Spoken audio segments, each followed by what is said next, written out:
And I tried hard to be proud of my service, but all I could feel was shame. And racism could no longer mask the reality of the occupation. These were people, these were human beings. I've since been plagued by guilt anytime I see an elderly man, like the one who couldn't walk, who we rolled onto a stretcher and told the Iraqi police to take him away. I feel guilt anytime I see a mother with her children, like the one who cried hysterically and screamed that we are worse than Saddam as we forced her from her home. I feel guilt anytime I see a young girl, like the one I grabbed by the arm and dragged into the street. We were told we were fighting terrorists. The real terrorist was me, and the real terrorism is this occupation. Racism within the military has long been an important tool to justify the destruction and occupation of another country. It has long been used to justify the killing, subjugation, and torture of another people. Racism is a vital weapon employed by this government. It is a more important weapon than a rifle, a tank, a bomber, or a battleship. It is more destructive than an artillery shell, or a bunker buster, or a Tomahawk missile. While all those weapons are created and owned by this government, they are harmless without people willing to use them.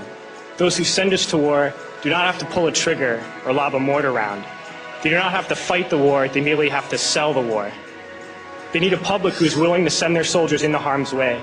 They need soldiers who are willing to kill and be killed without question. They can spend millions on a single bomb, but that bomb only becomes a weapon when the ranks in the military are willing to follow orders to use it. They can send every last soldier anywhere on earth, but there will only be a war if soldiers are willing to fight.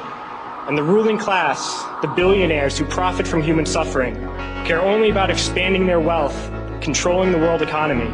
Understand that their power lies only in their ability to convince us that war, oppression, and exploitation is in our interest. They understand that their wealth is dependent on their ability to convince the working class to die to control the market of another country. And convincing us to kill and die is based on their ability to make us think that we are somehow superior. Soldiers, sailors, Marines, airmen have nothing to gain from this occupation. The vast majority of people living in the U.S. have nothing to gain from this occupation. In fact, not only do we have nothing to gain, but we suffer more because of it. We lose limbs, endure trauma, and give our lives. Our families have to watch flag-draped coffins lowered into the earth. Millions in this country without health care, jobs, or access to education must watch this government squander over $450 million a day on this occupation.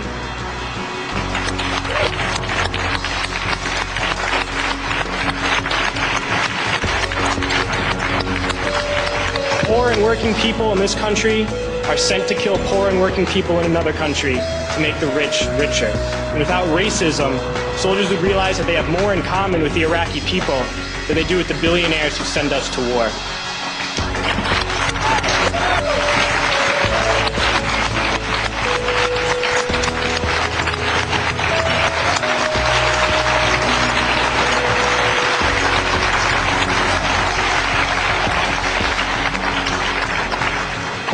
I threw families onto the street in Iraq, only to come home and find families thrown onto the street in this country, in this tragic and unnecessary foreclosure crisis. We need to wake up and realize that our real enemies are not in some distant land.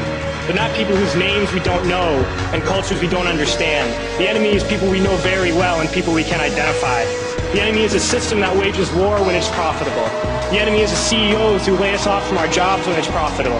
It's the insurance companies who deny us health care when it's profitable. It's the banks who take away our homes when it's profitable. Our enemy is not 5,000 miles away. They are right here at home. If we organize and fight with our sisters and brothers, we can stop this war, we can stop this government, and we can create a better world.